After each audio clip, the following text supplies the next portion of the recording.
Hola, xiquets i xiquetes. Avui anem a fer un poquet de mates. Anem a explicar el número 6.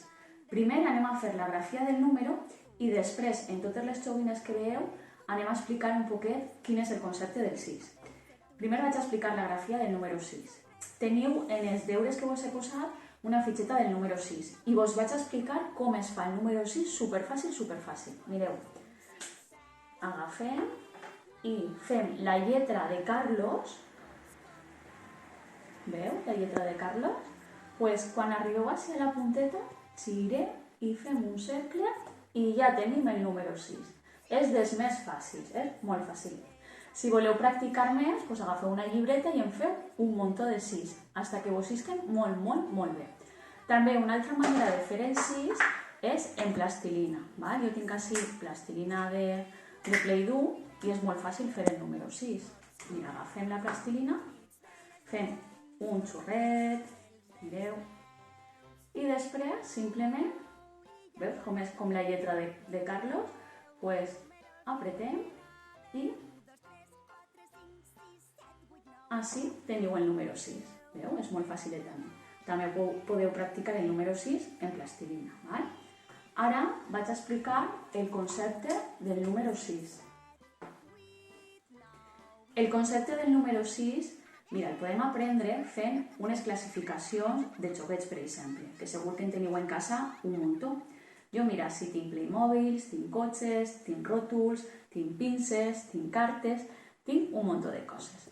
Per exemple, podem començar en els Playmobils i el concepte del 6 seria ficar 6 Playmobils, comptar fins a 6. 1, 2, 3, 4, 5 i 6. Ja tenim un grupet de 6 cosetes, que són 6 Playmobils. Després, en animalets, per exemple, jo tinc així animalets que tinc de casa dels meus fills i podem el mateix, comptem fins a 6. 1, 2, 3, 4, 5 i 6 animalets. En els cotxes també podem fer el mateix. Mireu, així tinc un munt de cotxes. 1, 2, 3, 4, 5 i 6. Este en sobra, perquè hem dit que soles valen 6. En altre element que podem fer agrupacions de números, per exemple, en els rotuladors. Podem, per exemple, fer grupes de 6. 1, 2, 3, 4, 5 i 6. Ja tenim un grup de 6. Com jo tinc molts rotuladors, i vosaltres també segur, podem fer més grupets. 1, 2, 3, 4, 5 i 6. Així, fins que es cansem. El número 6, també, a part per a saber comptar el número de coses que tenim en un grupet, també serveix per veure l'ordre de les coses. Per exemple, si jo tinc ordenats en fila, per exemple, estos Playmobils, a veure, vos explico les coses així davant i segur que ho veureu millor. 1, 2, 3, 4, 5 i 6. Però ara no direm 1, 2, 3, 4, 5 i 6, sinó que com és per ordre direm primer, segon, tercer, quart, cinquè i sisè, perquè el número 6 ara ens està dient l'ordre, no la quantitat. Per altra banda, també el número 6 el podem trobar a casa en un muntó de coses, en un muntó de jocs. Segur que teniu a casa daus, com és que tinc jo, estos són un poquet grans, però, veu? Pues així, el dau té moltes cares, té el número 1, el número 2, el 4 i, per supost, també té el 6. Una idea que podeu fer en els vostres pares és jugar als daus. I un agafa un dau i l'altre dau. Entonces, tirem, que ens ha eixit un 5, tirem un 3 i veurem qui ha guanyat. En aquest cas guanyaria la persona que ha tret el 5, perquè és molt més gran. Segur que a part dels daus, en casa també teniu cartes. Mira, jo tinc cartes d'estes de Harry Potter, cartes d'un joc de famílies, hi ha molt de tipus de cartes, mireu, com aquestes, i ahí segur que podeu també trobar el número 6, val? A veure, jo per exemple, mire per així, mira, ja en tinc un. El número 6.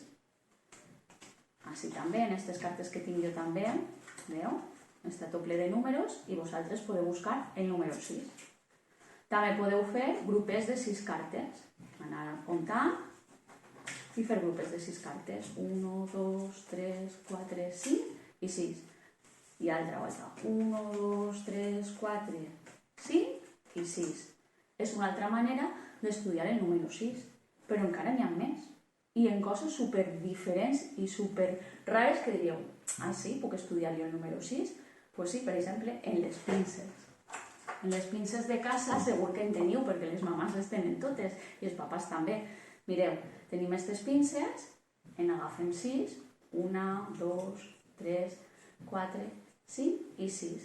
I una idea, per exemple, és amb un rotulador posar-li el número així, en la mà dreta, el 1, el 2,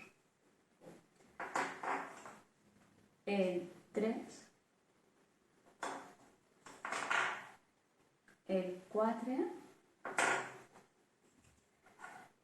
el 5 i el 6. Quan tenim escrits els números, heu desordenem.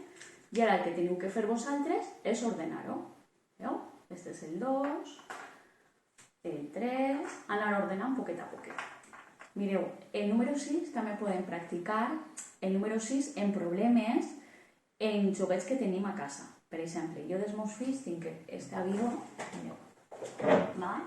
Mireu, este avió, un avió normal, i l'obrim i dins té 6 seients. Pues el problema que podem posar és, si sentem a 1 i 2 Playmobils, quants seients buits quedaran? Pues contem i veiem que n'hi ha 1, 2, 3 i 4 seients buits. Segur que molts no teniu l'avió de Playmobil, no passa res, però segur que teniu ninotets i una pizarra com esta. La dividiu en 6 parts i, per exemple, en cotxes mateix o en Playmobil, en el que vulgueu, si tenim 6 cotxes i en col·loquem 2, quants ens queden? Que queden buits. 1, 2, 3 i 4. O en ninotes també es pot fer. Mireu, si tenim 6 ninots i 6 places, si en col·loquem 1, 2 i 3, quants en queden 8? Pues una manera de treballar les matemàtiques també en joguines. És molt facileta i la podeu practicar en casa durant aquests dies. Pues bueno, això ha sigut el número 6 de mate. Espero que estigueu tots molt bé i que feu les coses superbé.